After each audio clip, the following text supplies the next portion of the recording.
इसने लाखों को तारा। किस महामंत्र का जाप करो, भवजल से मिले किनारा। नमो अरिहंताणं, नमो सिद्धाणं, नमो आयर्याणं, नमो उवछायाणं, नमो लोये सव्वसाहुणं। नमो लोये सव्वसाहुणम्।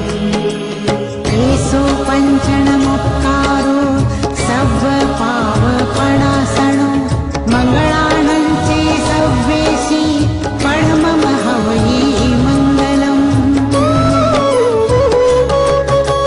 नमो नमो नमो नमो नमो नमो नमो नमो। नमोकार मंत्र है न्यारा, किसने लाखों को तारा। नमोकार मंत्र है न्यारा, इसने लाखों को तारा। किस महामंत्र का जाप करो, भवजल से मिले किनारा। नमो अरिहंताणं, नमो सिद्धाणं, नमो आयर्याणं, नमो उवछायाणं, नमो लोये सव्वसाहुणं। नमो लोये सव्वसाहुणम्। उपासक तातेड़ के अनुसार भविष्य काल के प्रति मर्यादा के साथ अशुभ योग से निवृत्ति और शुभ योग से प्रवृत्ति का आख्यान करना प्रत्याख्यान है। नाम, स्थापना, द्रव्य, क्षेत्र, काल और भाव, इन 6 निक्षेपों के विषय में शुभ मन, वचन और कार्य के द्वारा भविष्य और वर्तमान काल के लिए दोषों का त्याग करना प्रत्याख्यान है। समस्त वाचनिक विकल्पों का त्याग करके तथा अनागत शुभाशुभ का निवारण करके जो साधक आत्मा को ध्याता है उसे प्रत्याख्यान होता है। जो साधक समस्त कर्म जनित वासनाओं से रहित आत्मा को देखता है उसके पापागमन के कारण भूत भावों का त्याग प्रत्याख्यान है। यह संसार अनादि है, यह स्वकृत्र है, इसका कोई कर्ता नहीं है। उपासक तातेड़ का मानना है कि मानव इस अनादि संसार में सबसे बुद्धिमान प्राणी है। उसकी आवश्यकताएं अनंत हैं, उसकी इच्छाओं की पूर्ति नहीं हो सकती क्योंकि इच्छाएं आकाश के समान अनंत हैं। जैसे आग में घी डालने से अग्नि शांत नहीं होती बल्कि प्रज्वलित ही होती है, उसी प्रकार एक इच्छा की पूर्ति होने पर दूसरी जन्म ले लेती है, जिसके कारण मानव के मन में सदैव अशांति बनी रहती है। अशांति को दूर करने का सबसे अच्छा उपाय है मन को स्थिर करना और उनका प्रत्याख्यान करना। प्रत्याख्यान के द्वारा साधक अशांति और तृष्णा को नष्ट कर देता है। जैन दर्शन के सैद्धांतिक पक्ष में स्याद्वाद, अनेकांतवाद, जीव जगत मीमांसा, ज्ञान मीमांसा और कर्म मीमांसा प्रमुख है। प्रोफेसर तातेड़ कर्मवाद के प्रखर समर्थक हैं। उनका कहना है कि जो व्यक्ति जैसा बोता है वैसा ही काटता है। जो बबूल का पेड़ बोएगा उसे कांटे मिलेंगे और जो आम का पेड़ लगाएगा उसे आम का फल प्राप्त होगा। कर्मवाद का सिद्धांत एक अटल सिद्धांत है। सभी घटनाएं कार्य कारण के अनुसार घटित होती हैं। हमारे वर्तमान जीवन में जो कुछ भी घटनाएं घट रही हैं वह हमारे कर्मों के परिणाम स्वरूप हैं। न केवल वर्तमान कर्म अपितु पूर्व जन्म के कृत कर्म उदय भाव में आकर इस जन्म में फल देते हैं। इसलिए प्रोफेसर तातेड़ का कहना है कि मनुष्य को सदैव अच्छे कर्म करना चाहिए। कर्म अपना फल स्वयं देता है, कर्मकर्ता का अनुकरण करता है। प्रोफेसर सोहनराज तातेड़ योग के द्वारा स्वास्थ्य लाभ की शिक्षा देते हैं। योग से यदि स्वास्थ्य लाभ होता है तो वह स्थायी होता है, इसका स्वास्थ्य पर कोई विपरीत प्रभाव नहीं पड़ता। योग्य की वैज्ञानिक विधि है। मानव का शरीर पंचभूतात्मक है। प्रोफेसर तातेड़ का मानना है कि जो पिंड में है वही ब्रह्मांड में है, इसलिए पंच तत्वों में सामंजस्य का होना बहुत जरूरी है। किसी भी तत्व से कम या ज़्यादा होने पर स्वास्थ्य पर प्रतिकूल प्रभाव पड़ता है। योग के द्वारा इस प्रतिकूल प्रभाव को दूर किया जाता है। शिक्षाविद प्रोफेसर डॉक्टर सोहनराज तातेड़ आधुनिक युग में महान शिक्षाविद और योगवेत्ता हैं। योग पद्धति पूर्ण रूप से भारतीय पद्धति है। योग का दर्शन, उसकी पद्धति हमें यह सिखलाती है कि जीवन को वैज्ञानिक ढंग से कैसे जिया जा सकता है। इस संसार में अनेक योग पद्धतियां प्रचलित हैं। अल्प समय में सबका वर्णन तो नहीं किया जा सकता, किंतु जितना आवश्यक है यहाँ पर प्रस्तुत किया जा रहा है। योग शब्द का अर्थ है जोड़ना। महात्मा तातेड़ कहते हैं कि मन, शरीर और आत्मा को जोड़ना ही योग है। भारत के प्रधानमंत्री श्री नरेंद्र भाई मोदी ने संयुक्त राष्ट्र संघ में योग के महत्व को बतलाकर 21 जून को प्रतिवर्ष योग दिवस के रूप में प्रतिष्ठित करा दिया। संपूर्ण विश्व में 21 जून योग दिवस के रूप में मनाया जाता है। योग दर्शन मूल रूप से महर्षि पतंजलि के द्वारा प्रतिपादित है। उन्होंने योग को 8 भागों में विभाजित किया: यम, नियम, आसन, प्राणायाम, प्रत्याहार, धारणा, ध्यान और समाधि। जो अवांछनीय कार्यों से निवृत्त कराते हैं वे यम कहलाते हैं।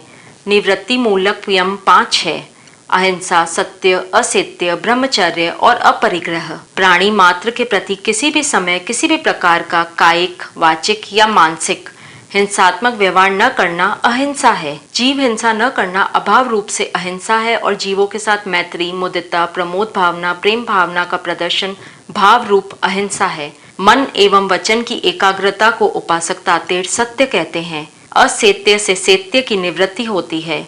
सत्य का अर्थ चोरी करना, इसके विरोधी असत्य का अर्थ चोरी न करना। इस प्रकार धन का संग्रह करते हुए शास्त्रीय विधान का उल्लंघन न करना असत्य है। इस प्रकार धन का संग्रह करते हुए शास्त्रीय विधान का उल्लंघन न होना असत्य है। ब्रह्मचार्य व्रत के द्वारा काम वासना को उद्दीप्त होने से बचाया जाता है। पस्तेंद्रिय विषयक संयम को ब्रह्मचर्य कहा जाता है। अपरिग्रह व्रत से पदार्थ संग्रह की सनक का दमन किया जाता है। अपरिग्रह व्रत से पदार्थ संग्रह की सनक का दमन किया जाता है। उपासक तातेड़ के अनुसार आवश्यकता से अधिक द्रव्य का ग्रहण न करना अपरिग्रह है। जरा सी बातों पर हिंसा करने लगते हैं। जहाँ झूठ बोलने की आवश्यकता नहीं होती वहाँ पर भी झूठ बोलकर काम निकालते हैं। हमेशा काम वासना के विचार हमारे मन में घर करे रहते हैं, लेकिन बहुत समय पहले ये सब कुछ फॉलो करना सामान्य था। जो शुभ कार्यों से प्रवृत्त कराते हैं वे नियम कहलाते हैं। प्रवृत्ति मूलक नियम 5 प्रकार का है: शौच, संतोष, तप, स्वाध्याय तथा ईश्वर प्राणिधान। कि आज हम शरीर और मन दोनों से ही अशुद्ध हैं। अगर आप अपने मन को एनालिसिस करोगे तो आप देखोगे कि आपके मन में कितनी अशुद्धियां भरी हुई हैं। संतोष यानी सेटिस्फेक्शन। आज हम किसी भी चीज से सेटिस्फाई नहीं है। हमारा पूरा जीवन अनसेटिस्फाई है। हमें जितना भी मिल जाए वो सब कुछ कम ही लगता है। तप की तो बात ही छोड़ दो। हम अनुशासन की बात तो करते हैं, लेकिन असल में अनुशासन का मतलब ही नहीं जानते। हम अपने आप से ही अनुशासित नहीं हैं। दुनिया भर के विचार और परेशानियां जब आपके मन में होंगी तो आपका मन उस ईश्वर पर कैसे लगेगा? क्योंकि हमारे मन का काम करने का तरीका ही यही है। ये मन एक समय पर एक जगह काम करता है और आपके भीतर तो दुनिया भर के विचार होते हैं। ये वहीं बिजी होता है, तो ईश्वर में ध्यान कैसे लगेगा? जिस अवस्था में शरीर उपेक्षित समय तक सुख में रह सके उसे आसन कहते हैं। जितने प्रकार की जीव जातियां हैं उतने ही प्रकार का आसन है। वे आसन इस प्रकार हैं: पद्मासन, सिद्धासन, भद्रासन, वीरासन, स्वस्तिकासन, सिंहासन, दंडासन आदि। कुछ वक्त अपने लिए निकालना, अकेले बिना कुछ किए बैठना। तो क्या आज हम इस भागदौड़ भरी जिंदगी में अकेले कुछ देर बैठ सकते हैं? नहीं। अगर आपको 30 मिनट अकेला बैठने को कहा जाए तो आप विक्षिप्त होने लगेंगे। या तो आप अपना फोन उठा लेंगे, फोन में कुछ ना कुछ चेक करेंगे, या फिर सामने पड़ा न्यूज़पेपर या कोई बुक आप कुछ ना कुछ जरूर करेंगे, लेकिन खाली नहीं बैठ सकते। क्योंकि आपका ये मन आपको खाली बैठने ही नहीं देगा, ये आपसे कुछ ना कुछ करवा ही लेगा। और कुछ देर इस संसार, इस समाज से दूर अकेले बैठने की साधना, मौन में रहने की साधना, ये बड़ी से बड़ी साधनाओं में से एक है। श्वास, प्रवास आदि की गति के नियंत्रण को प्राणायाम कहते हैं। उपासक तातेड़ का मानना है कि शास्त्रीय शब्दों में श्वास प्रवास का गति विच्छेद प्राणायाम है। महर्षि पतंजलि ने प्राणायाम के 4 भेद किए हैं: ब्रह्म व्रति रेचक, आभ्यंतर व्रति पूरक, स्तंभ व्रति कुंभक तथा ब्रह्म भयंतर विषयाशेपी कुंभक। प्राणायाम का अर्थ होता है अपनी सांसों को नियंत्रित करना, और यह चौथा अंग आपके अनाहत चक्र से संबंधित है। और यह श्वास का प्रयोग ही इकलौता ऐसा प्रयोग है जिसके द्वारा आप अपने विचारों को कंट्रोल कर सकते हैं। मतलब ये, जब आप ध्यान लगाने बैठते हैं तो आपकी सबसे बड़ी समस्या होती है उस समय आने वाले विचार नकारात्मक और सकारात्मक कैसे भी हों, है तो वो विचार ही। और जब तक आप विचार मुक्त नहीं होंगे, आपको कभी समाधि घटित नहीं होगी। इंद्रियों को अपने अपने विषयों से हटाकर उन्हें अंतर्मुखी बनाना प्रत्याहार है। योग सूत्र में कहा है कि इंद्रियों को ब्रह्म विषयों से हटाकर मन का वश में रखना ही प्रत्याहार है। हमारे इस शरीर में पांचों इंद्रियों द्वारा जो ऊर्जा इस्तेमाल हो रही है, उसे बाहर खर्च ना करते हुए अपने ही भीतर संग्रह करना, इसे प्रतिक्रमण भी कहा गया है। और जब आप प्राणायाम करने लगते हैं तो आपको समझ में आने लगता है कि आपके शरीर की इंद्रियों द्वारा इस्तेमाल हो रही ऊर्जा किस जगह खर्च हो रही है, आप कहां कहां गलतियां कर रहे हैं, इन सब का बोध आपको होने लगता है। इसीलिए महर्षि पतंजलि कहते हैं कि अपनी ऊर्जा को बाहर ना निकलते हुए भीतर की ओर मोड़ देना, यही प्रत्याहार है। अब आप देखिए, जब आप कोई सुंदर दृश्य देखते हैं, देखने का कार्य आपकी आंखों का नहीं है, बल्कि आपकी आंखें तो केवल यंत्र हैं। उस यंत्र द्वारा जो ऊर्जा बह रही है, आप उसकी मदद से देखते हैं। उसी प्रकार आपके कान, नाक या स्पर्श करना, इन सब में आपकी ऊर्जा खर्च होती है। लेकिन अगर आप चाहो तो इस ऊर्जा को दूसरे आयामों के अनुभव के लिए इस्तेमाल कर सकते हैं। किसी देश विदेश में चित्त के स्थिरीकरण को धारणा कहते हैं। ब्रह्म तथा आंतरिक किसी भी विषय में चित्त को बांध देना या लगा देना ही धारणा है। इसमें महर्षि पतंजलि कहते हैं कि जब हम अपने भीतर ऊर्जा को संग्रहित करना शुरू कर देते हैं, तो अपने भीतर यह जमा हुई ऊर्जा से हमें बहुत सारी मन की शक्तियां मिलती हैं और इससे कुछ सिद्धियां भी प्राप्त होती हैं। और जब ये सिद्धियां यानी जो भी शक्तियां आपको मिलती हैं, तब सबसे बड़ा खतरा होता है आपके भीतर अहंकार आने का। आप अष्टांग योग के जरिए निकले तो थे उस ईश्वर की खोज में, मोक्ष की खोज में, लेकिन ये शक्तियां मिलते ही आपके भटकने के चांसेस 99% हो जाते हैं, क्योंकि अब आप एक साधारण इंसान नहीं रहते। आप वो सब कुछ कर सकते हो जो एक साधारण इंसान सोच भी नहीं सकता। आप अपने मन की शक्ति से लोगों के दिमाग को पढ़ सकते हो। आपने कुछ ऐसे लोगों के बारे में भी सुना होगा जो किसी भी व्यक्ति का भूत भविष्य बता देते हैं कि आज से 10 साल पहले तुम्हारे साथ क्या क्या घटित हुआ था और 2 साल बाद तुम्हारे साथ क्या होगा। भविष्यवाणी इतनी सटीक होती है कि ऐसा लगता है कि उन्होंने टाइम ट्रेवल करके बताया हो।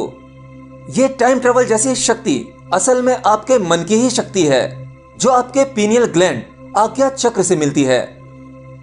धारणा के संदर्भ में आपको ध्यान रखना चाहिए कि जो ऊर्जा आपके भीतर है, जिसका आप इस्तेमाल कर रहे हैं, उसका पॉजिटिव इस्तेमाल होना चाहिए।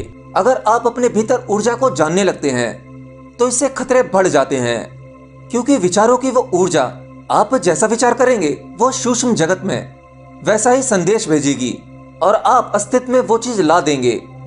जैसे आप अपने आसपास घटित होती हुई कोई भी बुरी चीज देखते हैं तो आप इमेजिन करने लगते हैं कि अगर मेरे साथ ऐसा होगा तो मुझे किस प्रकार बचना है। अब यह मैसेज आपकी ऊर्जा के जरिए उस यूनिवर्स तक पहुंचता है। यूनिवर्स यानी सूक्ष्म जगत में। अब वहां पर इस मैसेज की कुछ इस प्रकार कोडिंग होगी।